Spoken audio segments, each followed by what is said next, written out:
People would go, I love therapy. And I'd be like, I don't know why it doesn't help me. So I stumbled on something that did work for me. Change began immediately, and I started to get better very quickly. I teach these things called emergency measures to re-regulate. Have you ever been like with a partner, you're like trying to talk about something you're upset about, and it just goes on and on because what you're upset about isn't what's really happening right now. You're reacting to something in the past. Another big emotional flashback is an abandonment. People with childhood PTSD can make very bad choices. We choose unavailable people. How can you stop obsessing over someone? Limerence takes root when your life is sad, when your life is empty, an almost addictive obsession with another person, with somebody you can't really be with. It's a survival strategy from childhood to believe there's love when there is no love. A lot of people who have been traumatized in any way, they can't feel attraction to somebody who is into them. It's eroticizing rejection. Nobody talks about that. You just cannot have sex immediately. If you have an attachment wound, sex is going to activate that thing and you're going to attach instantly. A result of childhood trauma is feeling ostracized. It's almost a universal wound for people who are traumatized as kids, feeling like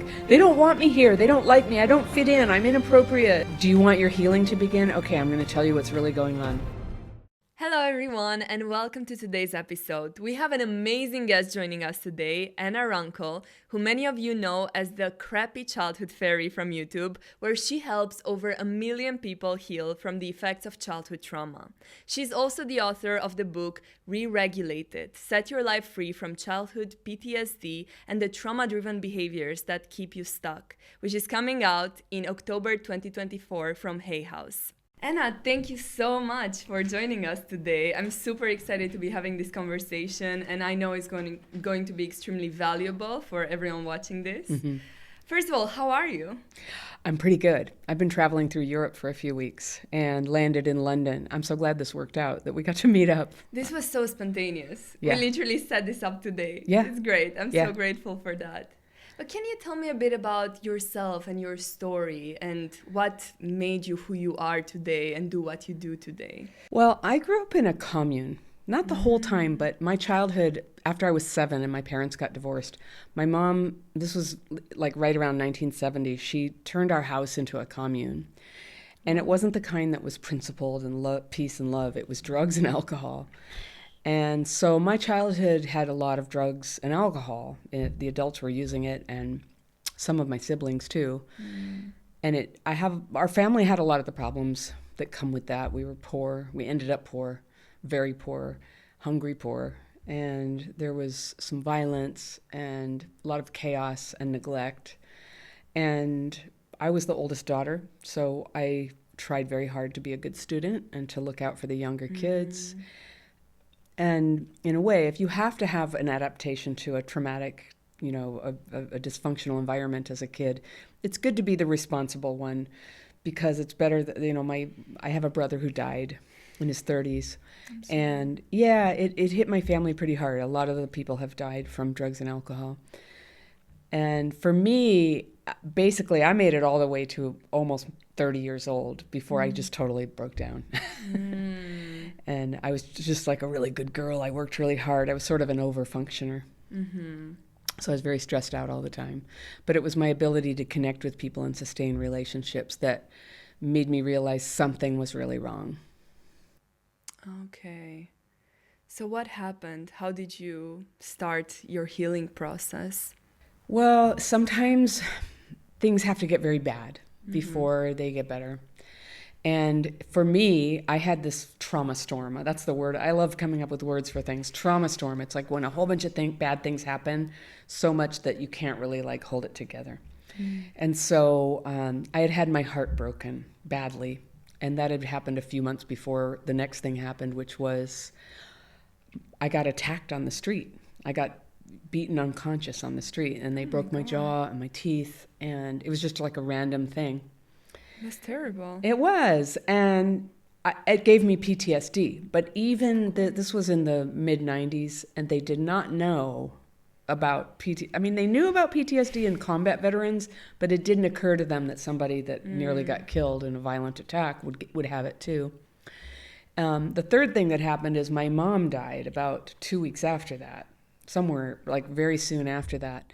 And I didn't have a great relationship with her. she had kind of rejected me. That's a pretty hard trauma, to have your mom always, she would, sometimes when she was drunk, she would just say things like, I wish I never had you, things like that. Where intellectually, it's not personal, but it just gets you. Of course.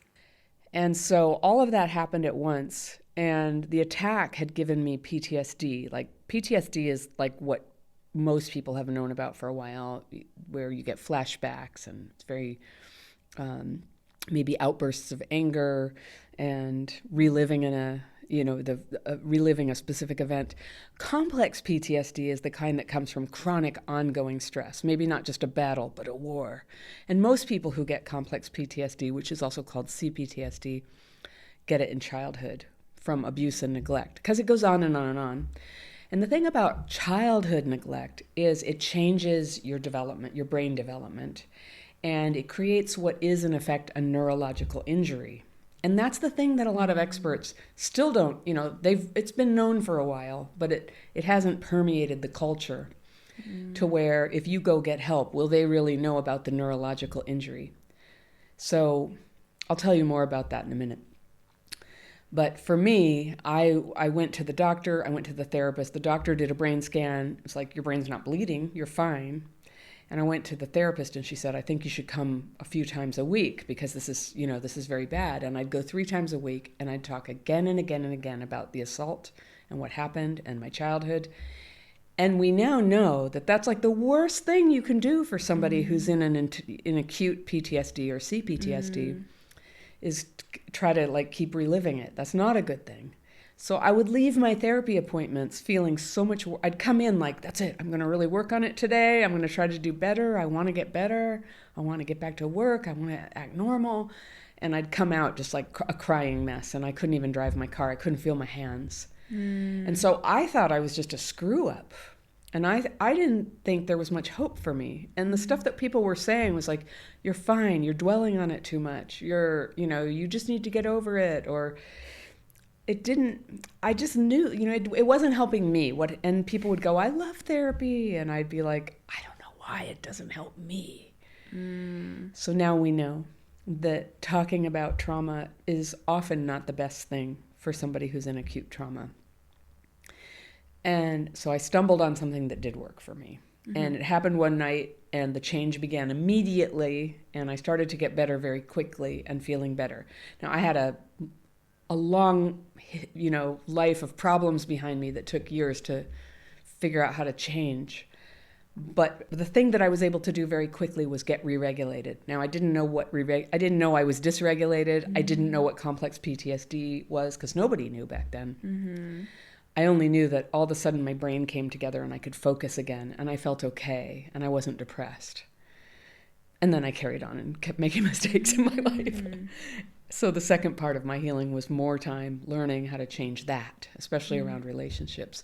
And that's what I teach on Crappy Childhood Fairy, is first how to get re-regulated and then how to get your life together.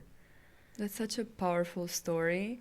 And before we talk about how you can heal yourself and your childhood trauma or get out of CPTSD, can you tell me what are some signs that someone might have, CPTSD or childhood trauma? Yeah. Now, siblings could go through the same hard family life, and one would have CPTSD and one wouldn't, and people are different.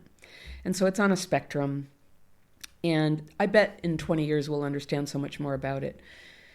But the signs of complex PTSD are very telltale, and they are some different ones. One is like feeling when you get stressed out that you feel clumsy or discombobulated.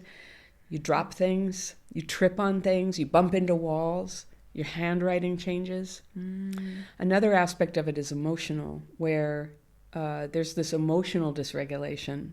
That's the kind that people can see. There are other levels of dysregulation that people can't see, but you can feel, and then there's levels that you can't even feel, and that's the really significant thing. But emotional dysregulation is like lashing out when you're angry, or panicking when you're anxious, or falling madly in love when you see somebody who's attractive. Everything's kind of over the top, and then sometimes it will be followed by a flatness, like nothing. And there's different reactions that people will go into. People are different, and I think most of us, we sort of sometimes it's this, sometimes it's that, and we have a dominant thing. But emotional dysregulation causes a lot of problems. It ruins relationships. It's why people get violent with a partner. They just, their emotions go too big. And the thing happening in the brain is that the right front cortex, where emotions are being processed, is very active, and the left front cortex, where reasoning should be happening, is going very dark. So, and that's what it feels like. And then there's other aspects of CPTSD is you have like mystery medical problems. They can't figure out, like they see nothing wrong, but there's an illness there. There's a chronic low fever. There's pain.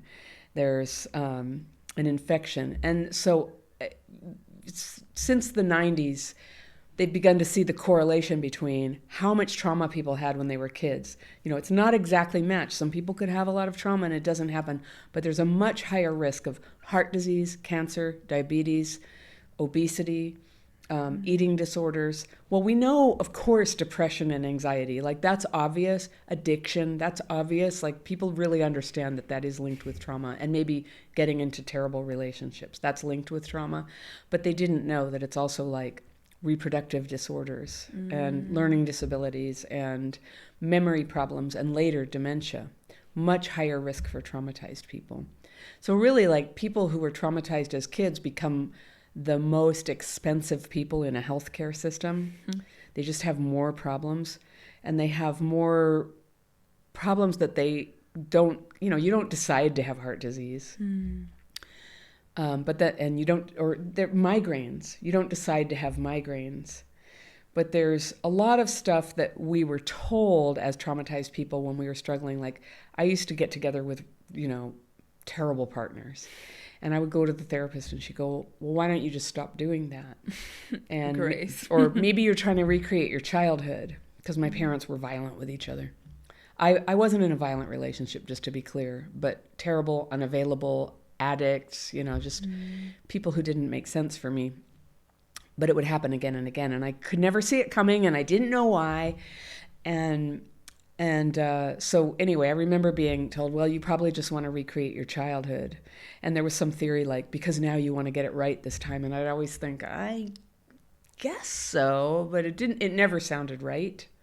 So I'd try to make myself go, that must be it. I must want to have a bad life, or it didn't make sense. But now we know that for somebody who had childhood trauma, there's a stress response that sort of shuts down logical thinking. You can make some very impulsive decisions. And one decision that sometimes can be made very impulsively with lifelong consequences is getting together with somebody, going home with them. And so that's huge consequences. That's how you pass it to the next generation, is getting pregnant. And so that's one of the things, like, women who were abused, especially if they were sexually abused, have a much higher rate of unintended pregnancy. And that was, people just didn't know that before. They would just sort of blame it on policy or healthcare system. And, that may play a role. But I knew, like, something's going on. Like, why do some people just, it happens over and over again? And it's something like going unconscious in that moment when you have to decide that you're going to use birth control. It's like that. And so a lot of things were misunderstood. With women who are morbidly obese, a study showed 80% of them had been sexually abused. And so then the doctors theorized, oh, well, they must be putting on weight because they want to avoid sex. And so I always question these things. I'm like, well, maybe some people do, but I really don't think just because women have extra weight that's necessarily what's going on. Now we know that that sexual abuse creates endocrine disruption, so their hormones are functioning differently. The way their insulin operates in relation to their leptin changes the way their body responds to carbohydrates. So there's something going on there. So once you see it, it's kind of like when you buy a red car, you just everywhere, it's like trauma, trauma, trauma. You see it everywhere. And sadly, it is everywhere. And I see it in a lot of the way that our culture interacts with, like, social media, and how there's so much more anger and division. And also because powerful people will sort of agitate us to sort of turn against each other.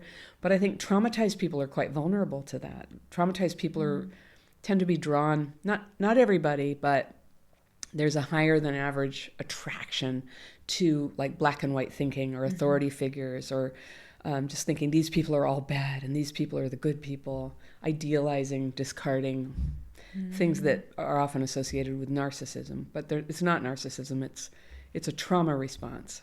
You mentioned emotional dysregulation. How can someone heal this emotional dysregulation? What are some techniques someone can use to control or tame down these really, impulsive decisions or high emotions?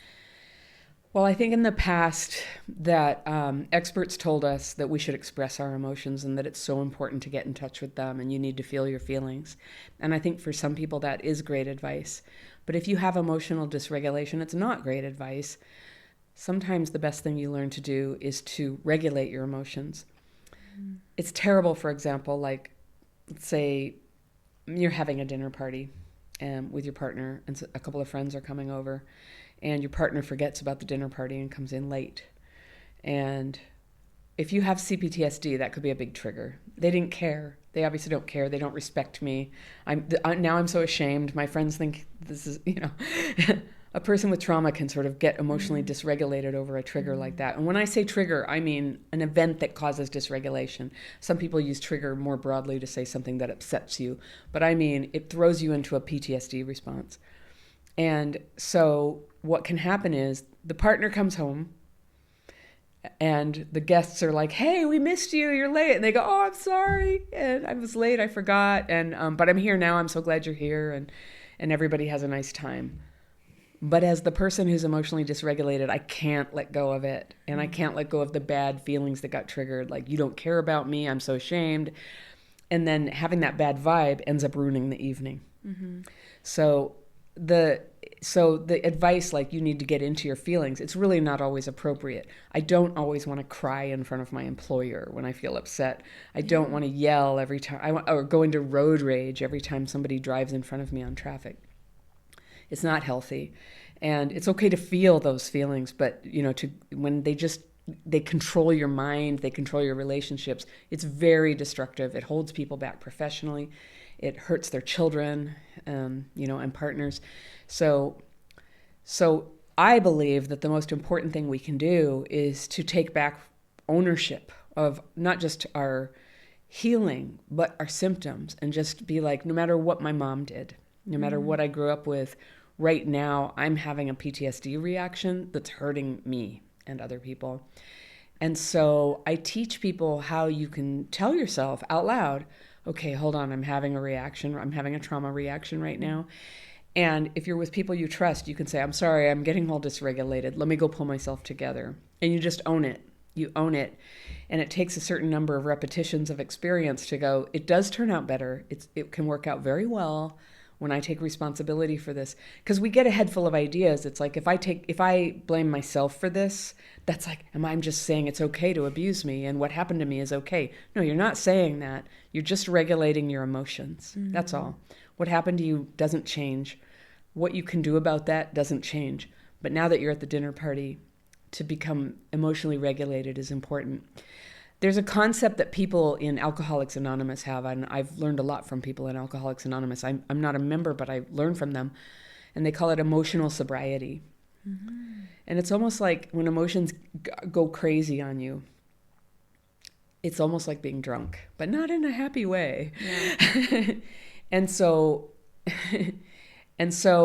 people learn, like when they're trying to learn to not drink or use drugs over things, it's about keeping your life even keel, not too much drama. Maybe don't engage too much in hateful news.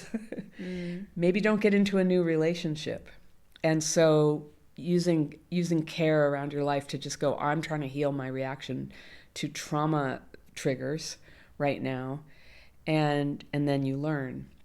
You start to learn, there's my trigger. I hate it when people are late. I hate it when I think people are judging me. I had an old trigger raising kids. When I was ever around other moms, I would just feel really triggered. I don't even know why. I just did. I felt like they didn't like me and I didn't belong. And so I'd always be coming in with a chip on my shoulder. Like, this isn't going to go well. I'm sure you expect me to make brownies, but you know. And I would just have this like bad energy, and then it becomes a self-fulfilling prophecy. So I learned, okay, this is my trauma talking, and maybe they're awful people, but probably not everybody, right? And sometimes I can just go through a situation reminding myself, I get trauma reactions, I'm not going to act on them right now. And then I teach these things called emergency measures to re-regulate. And so with those, you can just give yourself just a little, you can sit down hard in a chair. You can put your hands in hot water or cold water. Anything to just give your nervous system a little, you can bite a lemon. You can just drink some water. And those are subtle. But you also need long-term strategies. So I teach a thing that I call the daily practice.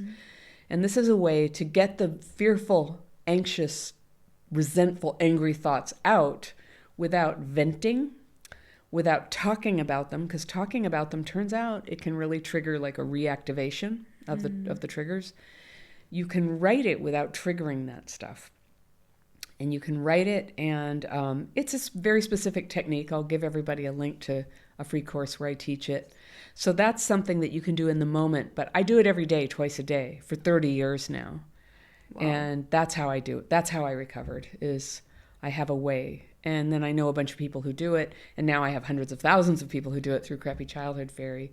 And so we have this huge community of people who hop on Zoom or get together in person and do these techniques that just help to process emotions.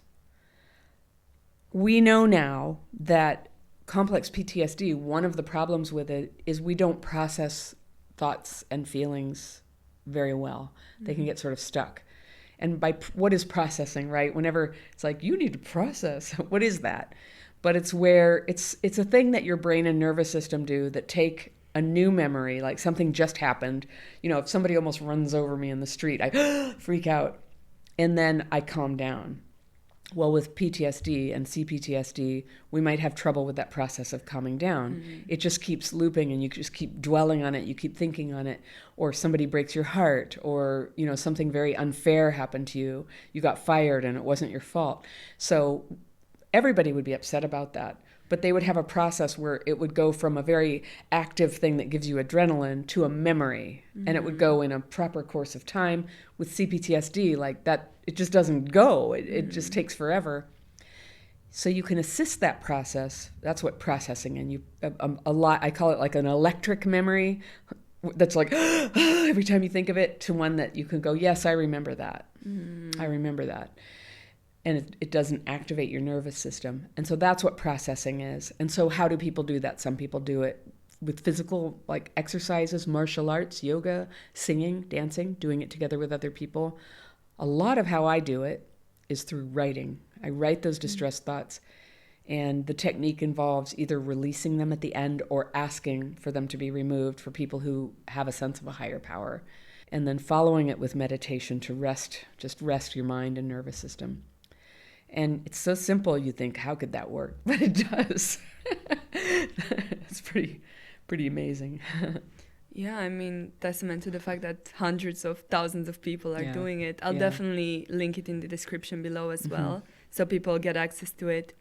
But in your new book, you also mention a morning routine for someone that can, like something they can use to regulate themselves throughout the day. Can you walk me through it a little bit? Yeah, well, so the daily practice, writing followed by meditation, specific technique. I want to tell everybody there's a specific technique, because you can actually get yourself very upset by just listing all the things that are bothering you. So it's a specific technique. So that's there morning and evening. But a morning routine is helpful. Now, I'm one of the people, this is very common for people with complex PTSD, which you always have. It's sort of like, it's a little bit like diabetes. You always have it, but you can change your life in ways that the symptoms are pretty calm and you're doing okay. And then sometimes something happens, or you forget to take care of yourself, and then it comes back. So it's kind of like that. And so I continue to do it twice a day. But the mornings are very vulnerable for me. There's a therapist named Pete Walker, and he calls it emotional flashbacks. And he gave it a name. And this is the thing for people who had trauma when they were small. they can have memories that they can't really remember what the memory is. They just have the feeling, and something triggers it. Like, for example, when I gave the example of somebody, the partner's late coming home. So somebody who was neglected as a child could really have kind of a trigger when they just think, first they're like, oh, somebody's late. I don't like this very much. And then all of a sudden it goes over. It goes into like a full rage and feeling like crying. It'll accelerate very fast to too much emotion, to a level of emotion that's not functional. So for me, it's really important to have a morning routine, because I will wake up in an emotional flashback. Like nothing happened. I just slept. And then I wake up, and for me, there's a telltale sign I'm in a flashback. I feel very stressed out, and I'm thinking this thought, I have to do this, I have to do that. Nobody else did it. And this is my clue. I'm in an emotional flashback. I'm thinking, I have to do everything. I have to do everything. And I become like this little badger, I'm just so mad, and everyone's let me down. And so my husband, when he sees me like that, that's another sign I'm in a flashback, as I see him like, he's like trying to get away from me, because I'm not pleasant when I'm thinking that. And I really believe it. That's the weird thing about CPTSD. Like, it feels true when it's happening. So it takes a lot of practice to go, oh, I'm in an emotional flashback. So I know if I'm having that thought, as soon as I catch it, don't say anything. Don't start giving him a to-do list. Don't try to pretend that I'm being pleasant, going, I'm not mad, but did you do that paperwork? So what do you do instead? Do you just take a step back? You stop. You got to take responsibility. If you're having an emotional flashback, you're basically like a drunk driver. Don't drive, and literally don't drive a car when you're dysregulated or in a flashback. And you take a step back and you use your re-regulation tools. That's what's so important to do. I was talking about, you can sit in the chair, you can move. Going outside and moving around is one of the most important things you can do. Like, just go outside, let your body see the sun, like Andrew Huberman always tells us to do. Just see where it is and move a little bit. And stand on the grass if you have grass, but just move a little bit outside. Change the channel. Get out of the little reality. I don't know about you, but have you ever been like with a partner, you're like trying to talk about something you're upset about, and it just goes on and on and on, and it's not getting resolved? So that means it's sort of going into like the process death spiral. It's not going anywhere because what you're upset about isn't what's really happening right now. There's nothing another person can do about it. You're reacting to something in the past. And other people, they could try. They could be like, do you want a hug? Or they could also be like, look, I'm not dealing with you in this mood. It doesn't matter what they do. It's not going to fix it, because it's going on inside your neurology. It's just some old feeling that's coming up. So we assist our neurology to process those thoughts and feelings. It takes practice. We might have to do it again and again, but you can really take these emergency measures, and they can be so helpful. And if you're with somebody who goes into emotional flashbacks and dysregulation, another big emotional flashback is an abandonment one. Are you leaving me? You're mad at me. You must be leaving. So people who were actually abandoned as kids can be very irrational when that's triggered. And I don't say that disrespectfully. Like, I have that. My mom, she was an alcoholic, so she literally would leave me places. And so I have this weird trigger. And I've had enough experience and practice now that if I'm feeling that way, I can catch it pretty quick and go, this feeling I have right now that everything's terrible and I have to get out of this situation and I have to run away and get a suitcase right now. Nobody wants me here. It's a trauma reaction, and I should not act on it, and I shouldn't say anything right now, because the things that I say in that frame of mind are going to be hurtful. And when people are emotionally abusive, like saying, obviously you don't love me, I think we should break up. Okay, just kidding. I just want to stay together. You know what that is? That's emotional abuse. And so that's a very bad thing to do to other people. And so sometimes I think that a lot of us were encouraged to feel those feelings and express them, but actually we're hurting other people. And having good relationships is so important, not just to life in general, but to heal from trauma, to have good attachments to people. It's so important to learn how to re-regulate yourself, and to recognize when it's happening, and to slow down your reaction. Slow down. You can say something later. There's nothing, if you feel this urgent need, I have to tell them what they did. if it feels urgent, I just tell people like, then wait an hour, just wait. There's nothing that can't wait an hour. If it's not on fire, if somebody's not about to drown, it's okay. You can wait. You can wait until tomorrow. I love that. Yeah. I feel like this sense of urgency is a trauma response at the end of the day. Yeah. Yeah. Hurrying is a trigger for a lot of people. But yeah, there's dysregulation can also hit our sense of time, where you can't tell how much time has passed. And so you end up racing to everything. Like you spent too much time getting ready.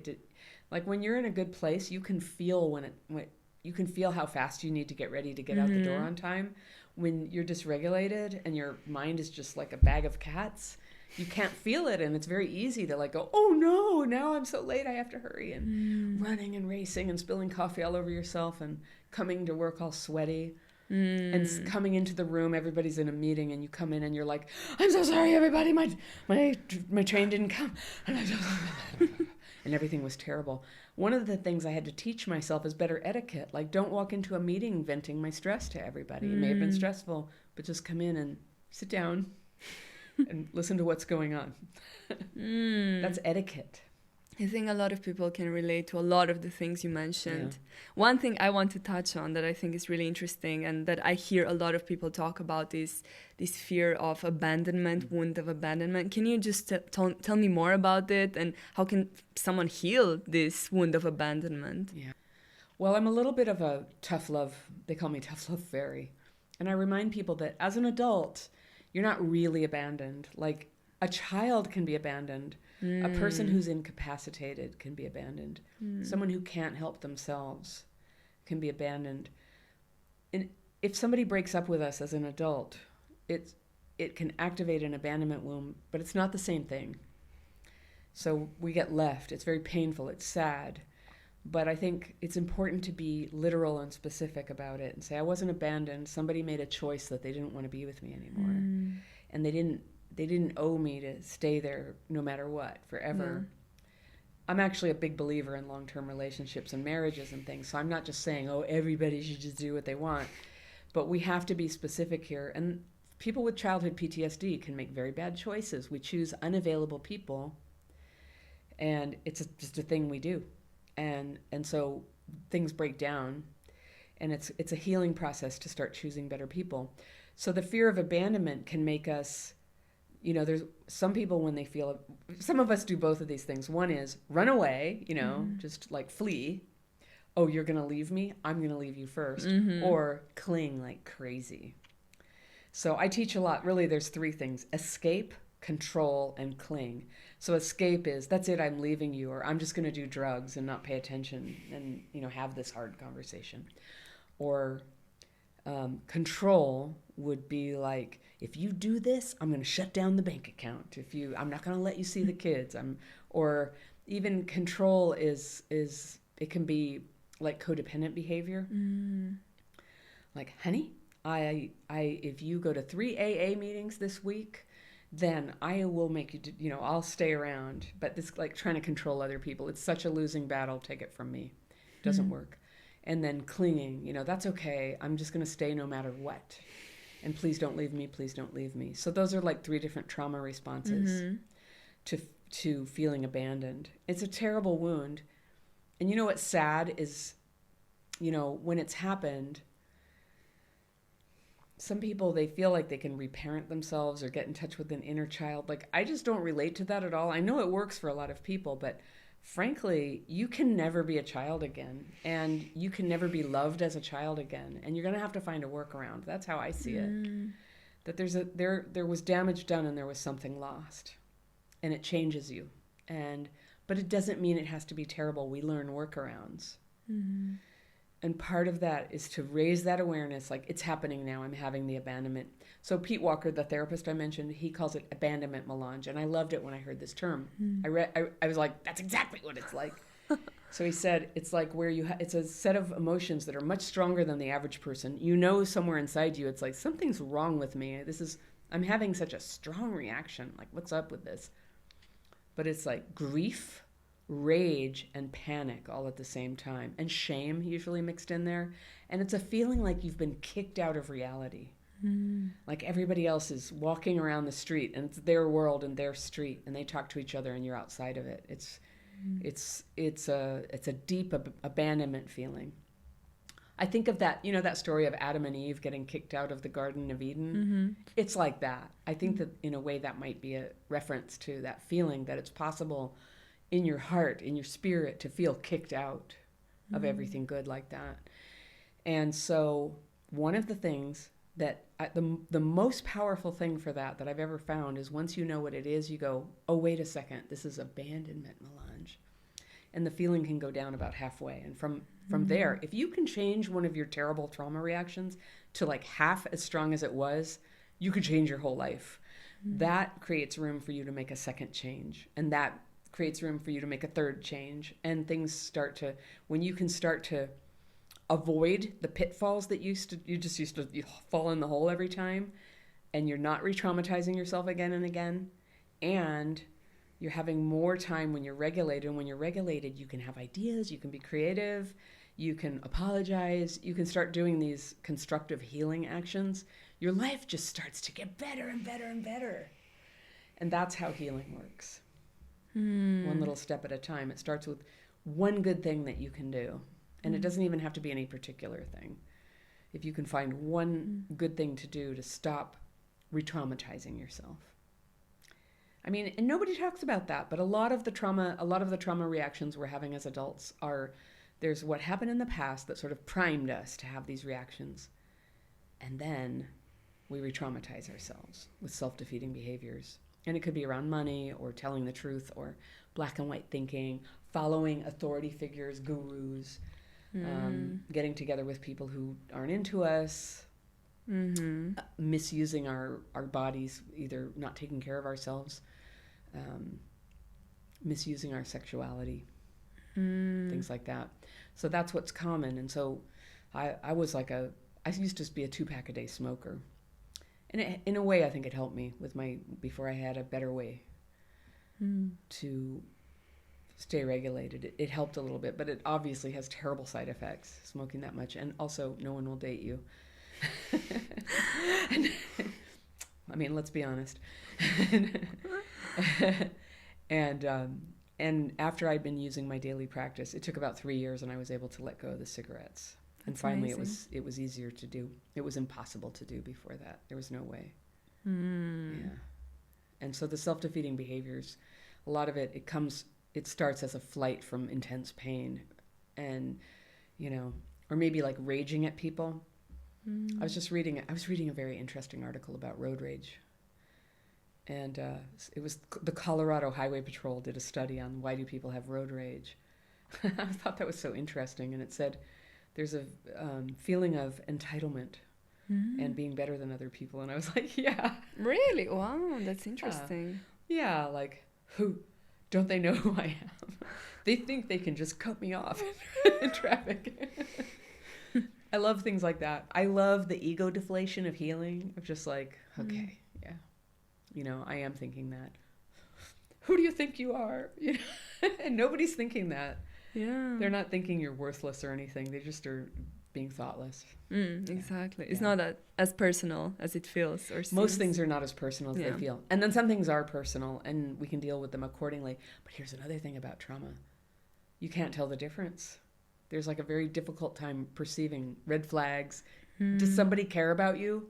Are they just trying to, go home with you? Do they love you? Is what they say true? Is the boss fair to you? Are you doing a good job? And so sometimes when I get compliments, I always think, yeah, but they probably are just saying that. They probably say that to everybody. They don't mean it. So I still have that. And so if you have a practice where you can start getting very honest with yourself about like, I have fear that this compliment is fake. I have fear they said I did a good job, but fear actually it was terrible. And then you have people who are also in your technique with you or, following the same principles as you. You could say, how did I do? No, honestly. And people understand the value of honesty, and they can go, well, gently they let you know, yeah, maybe it wasn't your best, whatever it was. And you can start to get feedback, and then because it's okay, and then you can write again, fear, Susie said I did a terrible job, and fear I suck, and I can't do it, and you get free of that, and you can start to make your mistakes very rapidly, sort of like a startup, fail fast.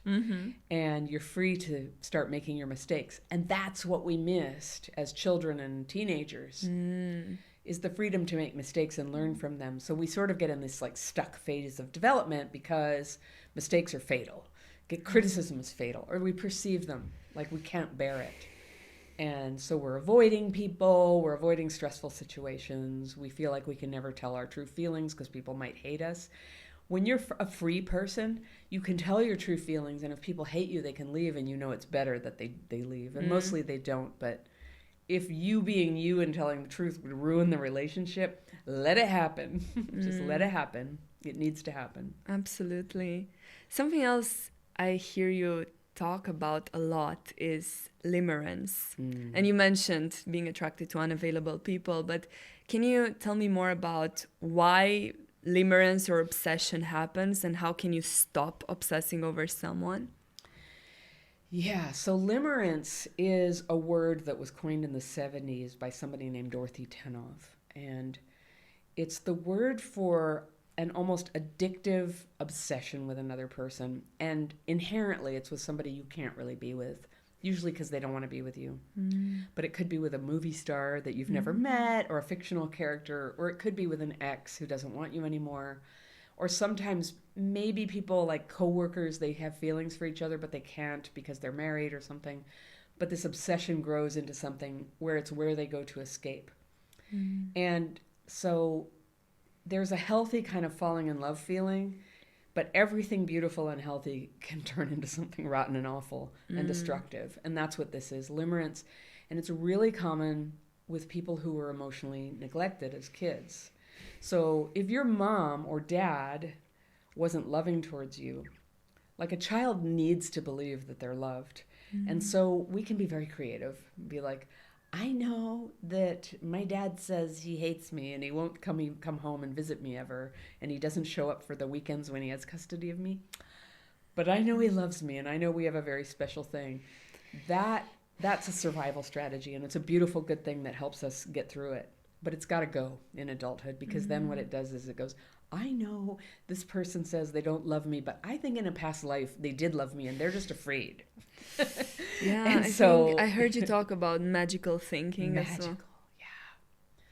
Yeah, it's a survival strategy from childhood to believe there's love when there is no love. And also that we can be really vulnerable if we're prone to that. We can be manipulated very badly by people. And so I think there's a lot of spiritual leaders, new age thinking of just like, hey babe, when you're like, it just seems like you sleep with everybody in this cult, and am I really special? I'm making something up. It's a huge problem. It is a huge problem. It really and is. They're like, hey, you're too much in your head. You just need to be in the moment. You can be very manipulated into thinking it's just me, or you're just having expectations, or you're just jealous, aren't you?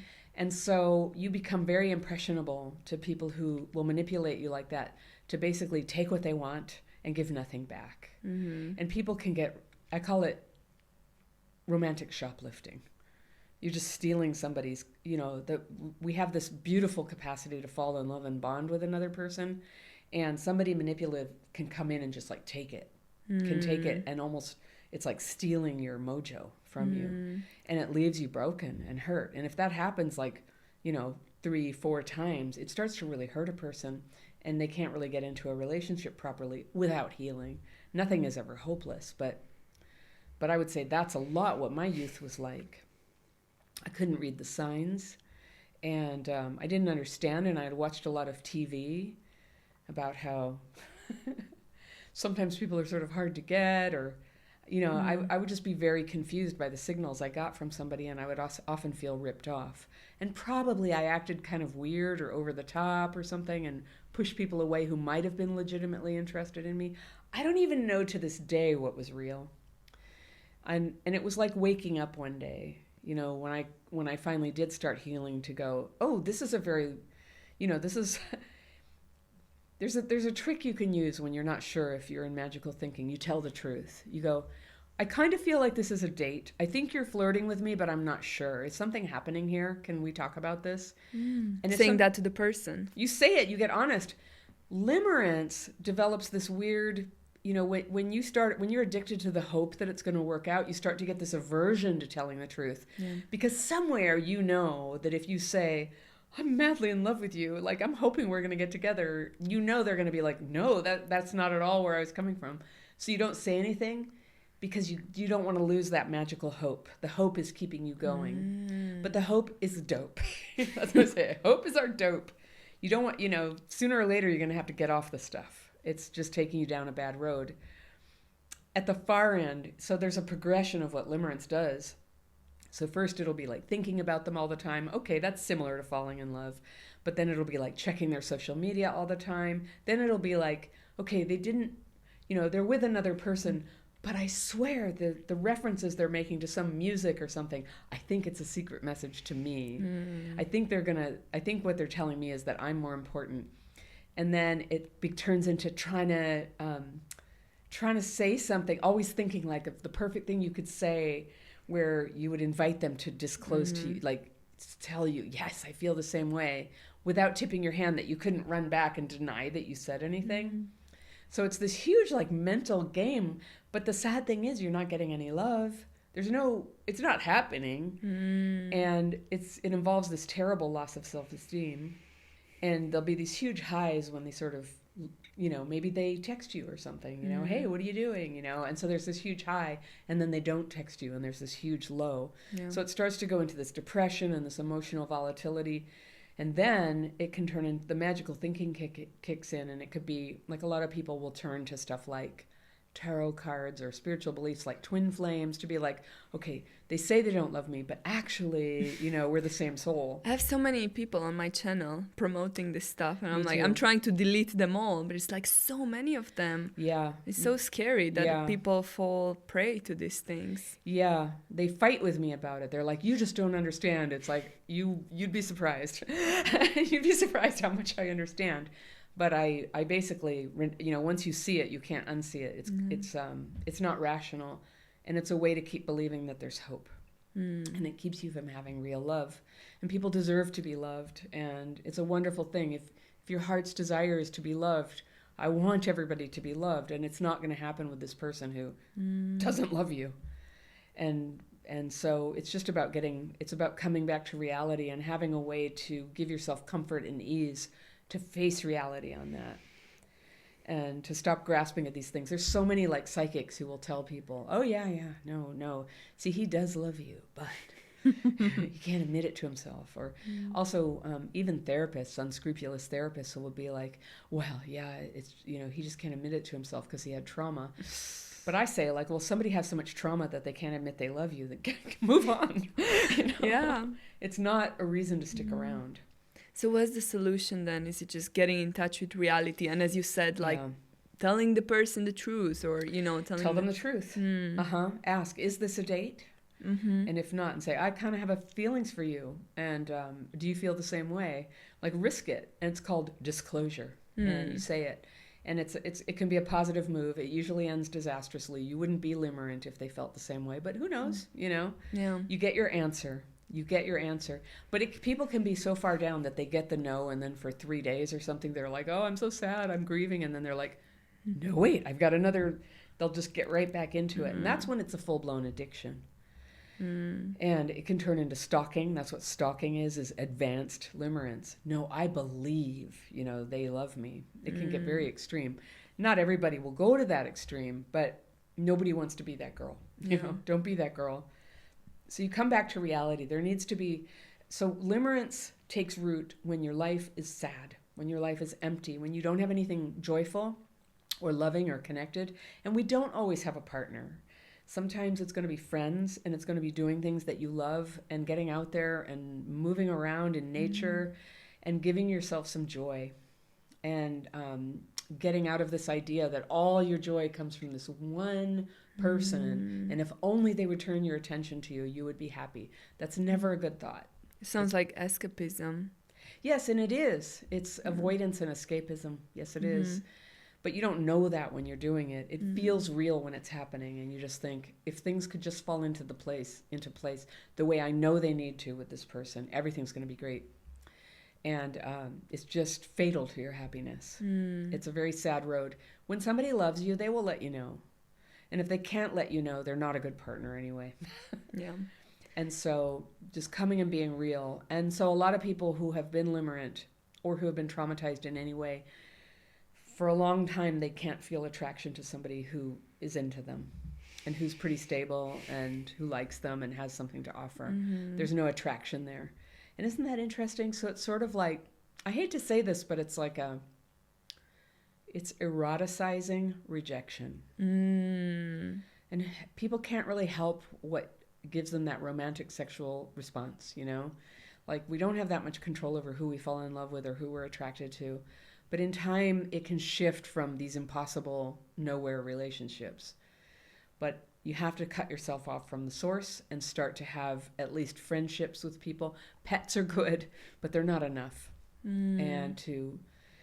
I really encourage people, you need a technique, whether it's my technique or something, you need a way to process the thoughts and feelings. Because really what's happening is anxiety and grief about, feeling alone. Loneliness drives almost every problem there is.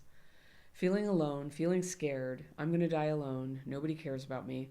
And so we're trying to cope with that feeling, and it's like, I know, a movie star. What if a movie star loved me? And it's a little escape from that feeling for a while, but after a while there's the pain. Now, just like I say, it's not all about feeling your feelings. I know there's a lot of people who believe you need to feel your grief, you need to grieve. My life was so freaking sad. It's not that I needed to feel more grief. I needed to process the grief that I already had, which meant feeling it less, regulating it and not just being completely drowning in it all the time. And I didn't have that by talking about it. I had that by having a good logical way to express my feelings, which I did in writing. I shared it sometimes with my friend who taught me how to do this, and I would read her what I wrote. And she would just give me back a little gentle feedback, like, I totally relate. I know it's so hard. I know, isn't it funny when we just fall in love with nobody? And and then we laugh, and we become lighter hearted about it. It's so important to have other people who you share the road with. And it's not everybody. Like, I don't know about you, but I have girlfriends, and I've been married for a long time now, and happily. But when back in the day, I would have a breakup, and I would be like, I call my friend and go, blah, blah, blah, he cheated on me, broke up. And they go, well, men are pigs. They're all just awful, and they suck. And women are so great. And after a while, when you're healing, you're just like, this isn't the information that's helping me. This is like their shit. Yeah, exactly. It used to be my shit, but actually, I think men are great. I would like to have one in my life who loves me. And I want to find a way forward with this. And so just hating on them is not a good way. I have to look at myself. I have to work on my symptoms and start to get honest with myself. Like, what am I doing? What in the way I was choosing a partner? Did I gloss over the crucial questions like, by the way, are you single? And do you like me? I would just be like, we'll talk about that later. I can make this work. I don't want to see that right now. A lot of people are scared, even on dating apps, to admit what they're looking for. Like, Yeah. I am looking for a relationship. They're scared of seeming needy or, I don't know, too clingy. I know. Isn't that sad that got stigmatized? Like, that. Yeah. It's so pathetic. And people... So I've coached a lot of people, mostly women with trauma. And I always start out for relationship coaching. What would you really like? What's your, wildest dreams? And they'll be like, I want, a long-term partner. And I'm like, oh, well, long-term but not forever. Well, I mean, do you share your money? Do you have children together? Do you live together? Is it okay if they see other people? Or what are you saying here? No, I want monogamy. I want it to be all my life. I'm like, so marriage. Can you say the M word? And they're like, oh. And it's weird. It's like, there's this shame associated with saying that you want that. And that's a problem if that's what you want. Yeah. It helps so much. If that's what you want, you got to own it. Yeah. And you got to own it. And what it changed for me when I was like, okay, I own it. I knew I was a single mom by this point. I was just like, I want to be married for life to someone who totally loves me and my kids. And anybody who doesn't meet that criteria will not do. And I had like 200 other things. Like they can't have drug or alcohol problems. That was really important. So I had these other criteria, and they have to be supportive of the stuff that I'm interested in, and ideally interested in the same things, but at least supportive. And it was hard for me to write down because I was so fearful.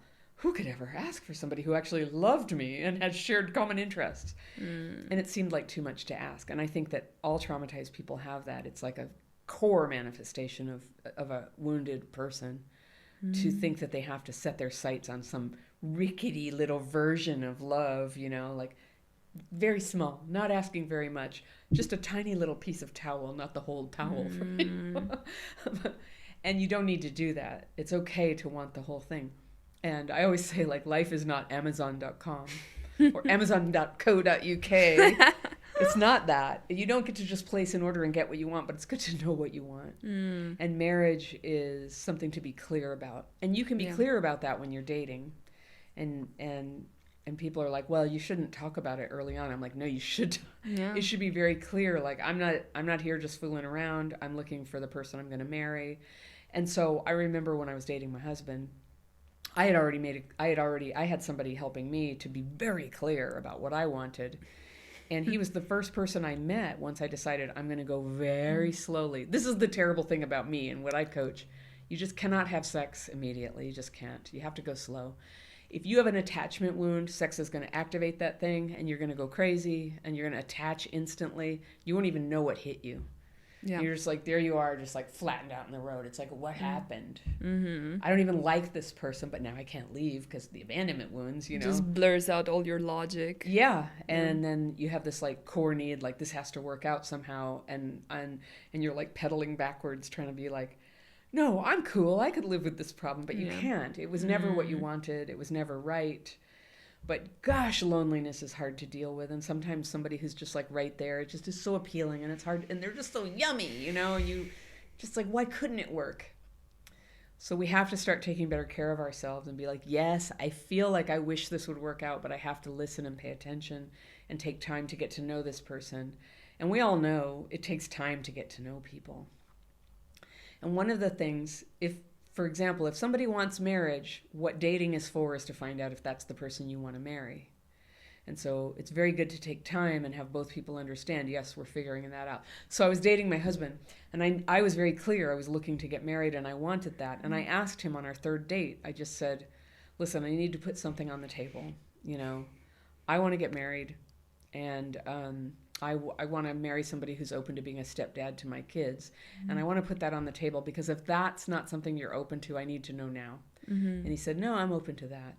It was so funny. We were in this cafe, and everybody was totally silent.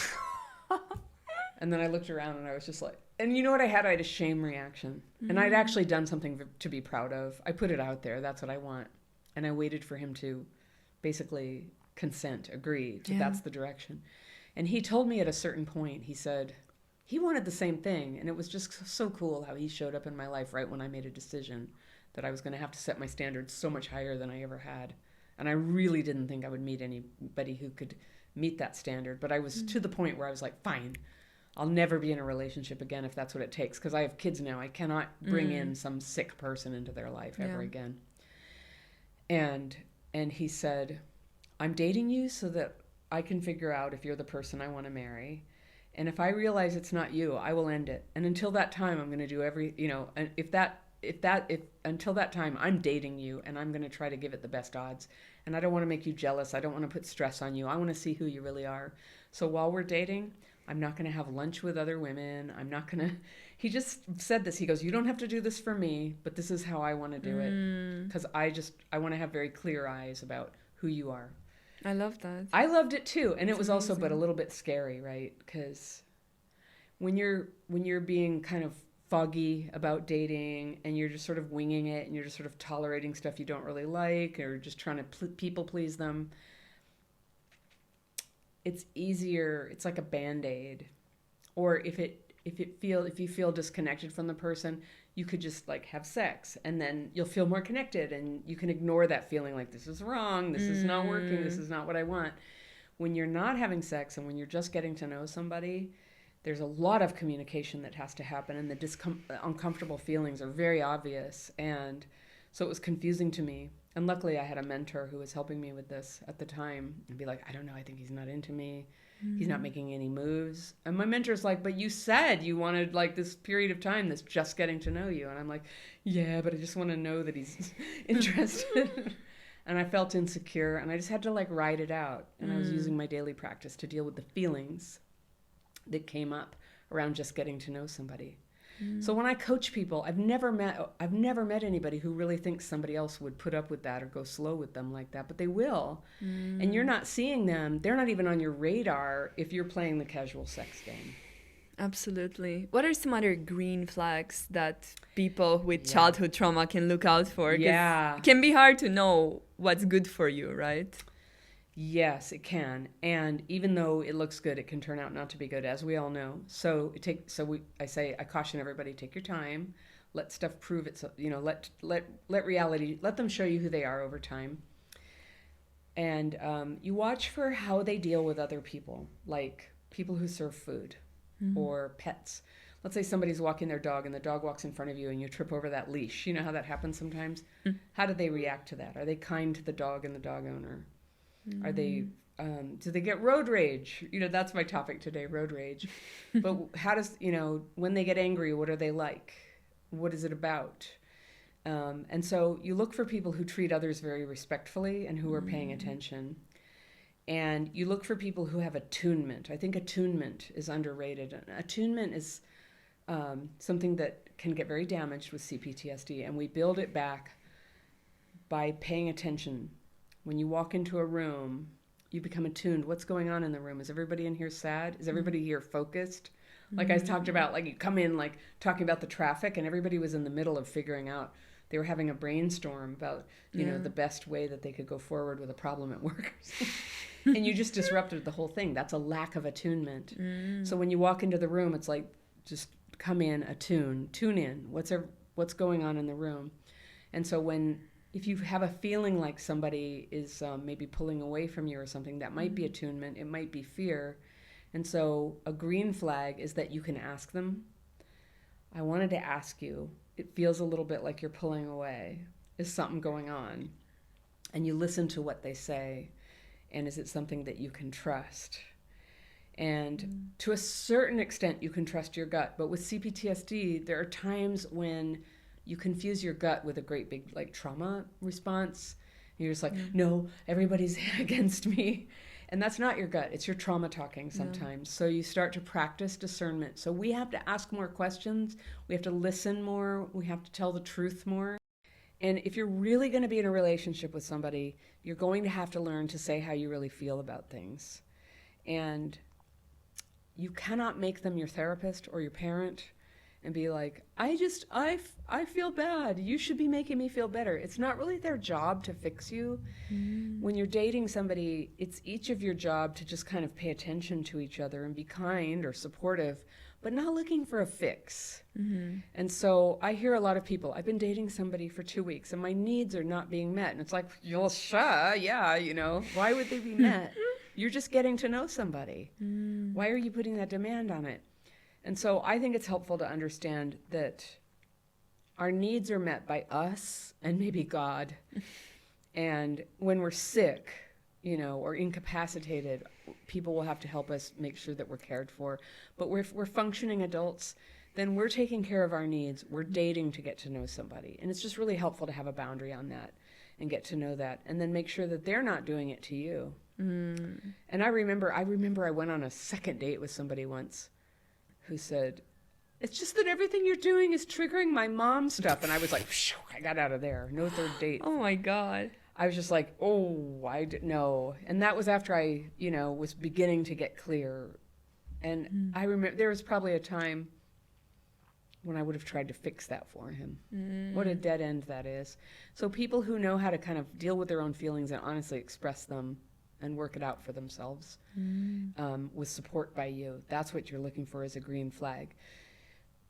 If you're dealing with somebody, man or woman, you know, who's like laying it on you, like, you did this thing, you don't understand, you know, I can't be happy until you fix this thing for me, and it's going on and on and on. If the two of you can't find a way to sort of get to the core of that very quickly, I'm not saying they're a bad person, I'm just saying neither of you has a system to process what actually is going on. Yeah. And there's some expectation in there that you're going to fix each other. And I think that's just an old baby need that gets carried over, and we can't help but project it on people, and it doesn't work. And it's only you that can take care of that need. At this point, yeah. Yeah. At this point, yeah. And which is not to say that you can't say, I'm feeling really fragile and I just need a cuddle right now. And can we just like sit down, or will you bring me a cup of tea, or rub my feet, or, you know, I just, you know, am I doing okay? It's okay to do that, but you can't stake your whole life on it or then get angry at them because they didn't make you feel better successfully. If the other person can't make you feel better, it's probably an inside job. That makes a lot of sense.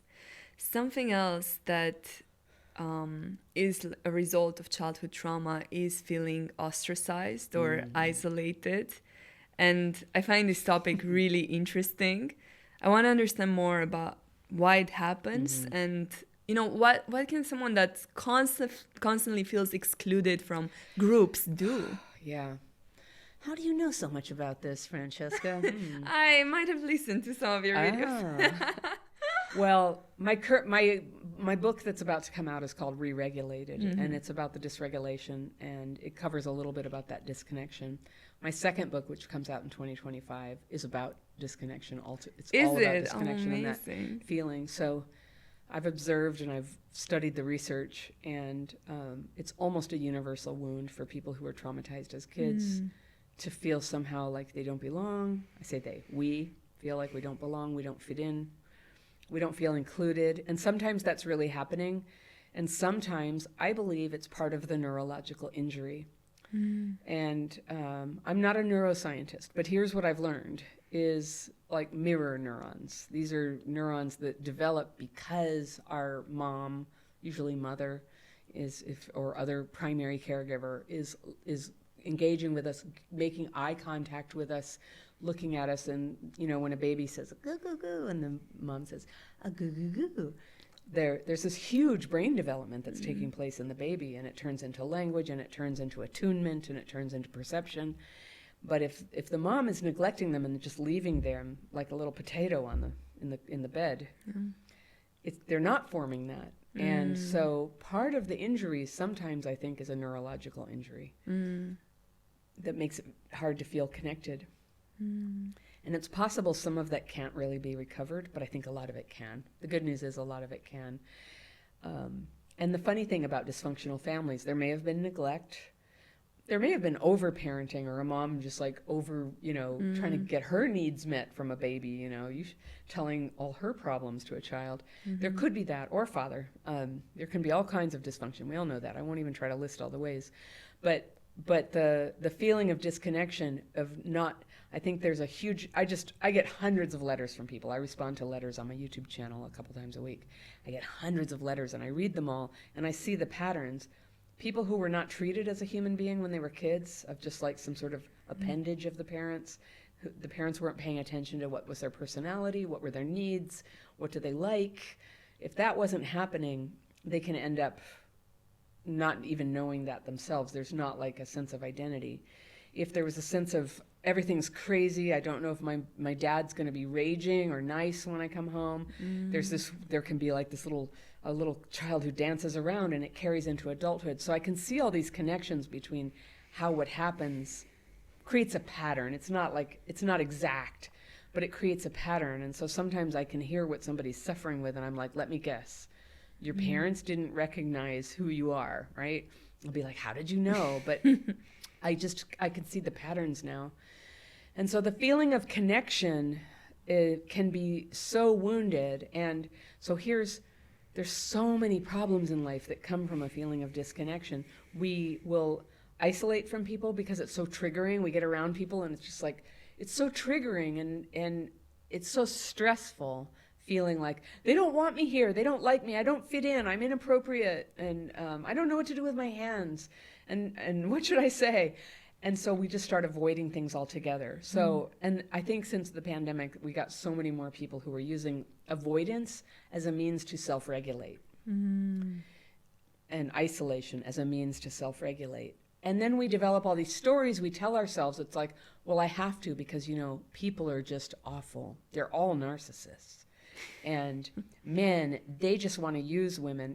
People will develop this black and white thinking, or men will say, oh, women, you better watch out because they'll just take all your money. They'll get you to marry them, and all they want is all your money, and then you lose everything, and they just ha, ha, ha. And that's like, I hear that was your experience, but I promise you it's not everybody. And it's weird how, as traumatized people, we can believe that we attract people like that all the time. I attract narcissists. I attract unavailable people. And I always try to say very gently, it's like, do you want your healing to begin? Okay, I'm going to tell you what's really going on. You're attracted to those people. It doesn't matter who's attracted to you. It matters who you bond with and who you let into your life. And so disconnection, it expresses itself in these weird ways, but there's this feeling of not being listened to when you speak, not being seen, not being cared about, not being included, not fitting in. And it can come up around individuals, and then it comes up around groups. I thought I was the only person who had this, and I made a video about it. So some of the ways I learned, like, what is CPTSD? I think I've been able to break some ground in terms of defining it. Did you know the Royal College of Psychiatry is using some of my content now to teach everybody in the UK, all the psychiatrists in the UK, Australia, and New Zealand now. That's amazing. To teach trauma-informed care and what is it like to have it. And this is a huge milestone for me because yeah, and to understand about like the difficulty processing information, and also there's so many things that I just don't feel were understood. If you don't have it, I can see how you would think all this stuff. Like, yes, I'm sitting here. Yes, I look presentable. But guess what? I feel like I don't belong. And it follows me everywhere of feeling like, and so for me, groups. I told you about moms groups. Oh, I just would feel terrible in them. I was so glad my kids grew up and I could just like stop doing all of that. I just sooner. Do you still deal with that? Luckily, that's a trigger I can avoid now. And if you can avoid a trigger, great. Most you can't. And you have to learn to heal your trigger so that you can function better. But groups, often I'll be like, I'm an ambitious person. I love people. I love participating in things. I think it's really fun at first. So I'll join some sort of group, and then I'll be like, I want to get involved. I'll be on the committee. I'll bring a casserole. I'll do whatever, I'll write up the memo. I'll volunteer to do things. And it's just a matter of time, before I'm like, it'll hit, and I'll be like, I hate these bitches. And I'll pull back. So I'll go from the center of the group out to about 40%, maybe 80%, and then I'll bounce out. And I'll go all the way out. And so now, I don't know, I kind of got my life set up that I just don't have to do things I don't want to do so much anymore, and that's one of the nice things about healing. But groups have been triggering for me, and the way that it feels like if there's non-traumatized people in the group, and even if there are, it just feels like everybody got the memo and they're connected to each other and they get it and they're talking to each other. I don't understand what's going on. Did I just say something that alienated everybody? I don't get it. And or you speak up in front of people and then you leave and you're just like, why did I say that? Why am I such an idiot? And it's like universal. So many people can relate to that, I'm sure. What can someone that's experiencing that do if they maybe don't want to leave the group or, Yeah. Well, we don't belong in all groups, and sometimes we're just impulsively joining them. But of course, we want to be able to participate and to live. Like, the point of healing trauma isn't just to feel better. You do need to feel better, but the point of it is to become your full and real self. It's a tragedy because that gets suppressed. All your talents and gifts, all the love you have to give, all the love you get to have, all the creativity inside of you, it's all suppressed with trauma. And so, this starts to come out and we start to make grand mistakes doing this. So this is where the daily practice techniques are so crucial for my healing and for what I teach people, people who follow me, is there needs to be a way to take that I'm resentful at myself because I have fear. I made a total idiot of myself. Fear, I just talked about myself the whole time, and I should have shut up and I should have asked more questions. And fear, Mary asks questions and everybody thinks she's nice and they think that I'm just selfish. And and I say this and then I ask for it to be removed and rest my mind. And those thoughts need to go somewhere, and they may be true and they may be an overreaction. But either way, I need to process them. And then if I want to, I can work on it next time. I can read a book about it. I can talk to somebody about it. I can check in with my friends. Did I seem selfish at that? And they might go, no, you were fine. Or they might go, well, maybe a little.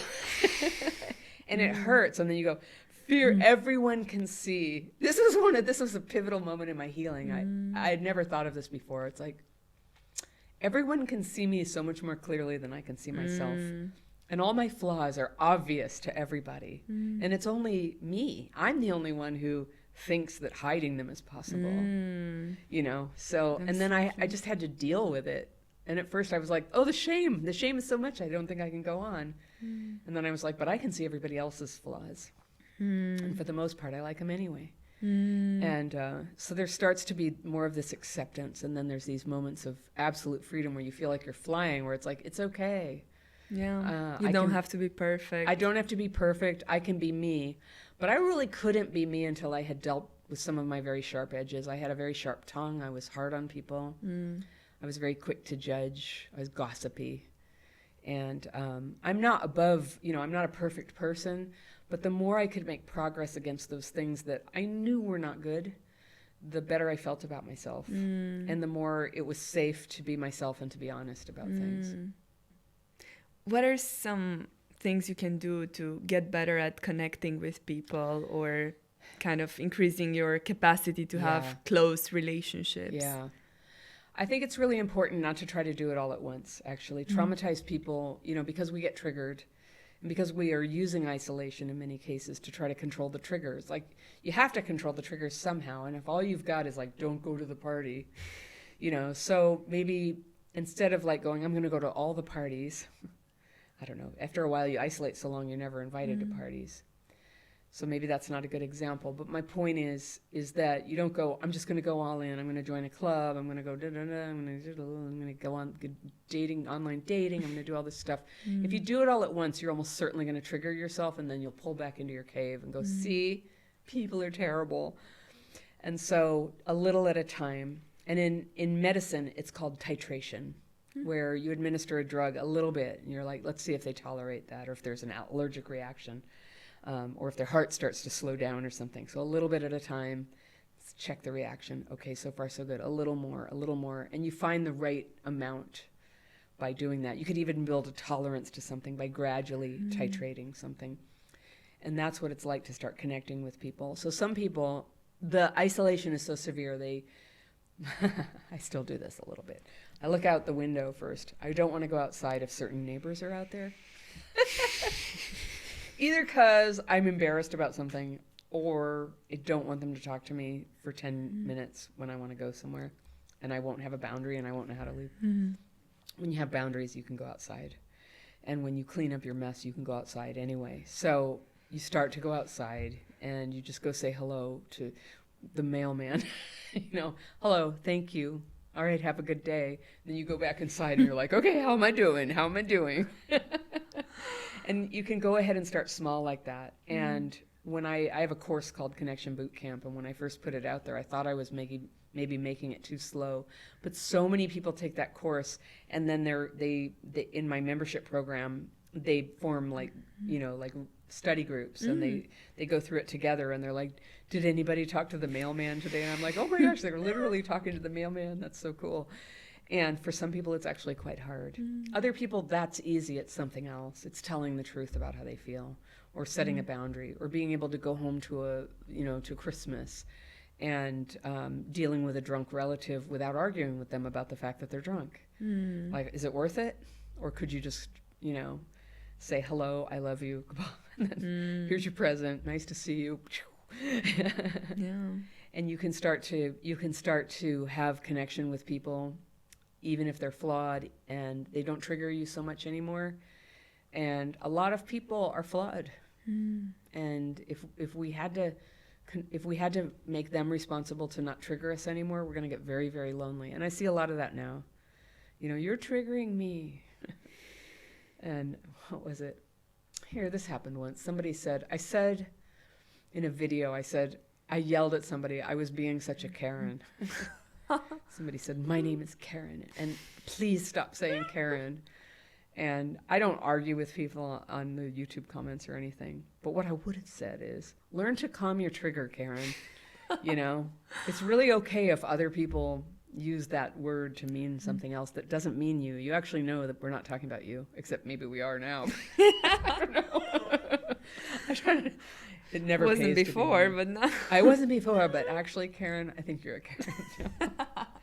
No, that was like a archetype that emerged, and we had a word for it. And I'm sorry to all the people who that's your name, but we don't mean you. So, yeah. There's dumb blonde jokes. I never like them either, but I know it's not personal. No. Yeah, I don't take them personally. Yeah. Yeah. Amazing. Anna, thank you so much for this conversation. It's been so insightful and valuable. Can you please tell people where they can find your book when it's coming out? So you can find everything I do at crappychildhoodfairy.com or my YouTube channel, Crappy Childhood Fairy. My book specifically, you can pre-order it at reregulated.com. And if you're hearing this after the book came out, you can order the book there as well. It's got all the links there. It's published by Hay House, and it is available in bookstores everywhere and online. Amazing. I'll link in the description below anyways, but amazing. Thank you so much.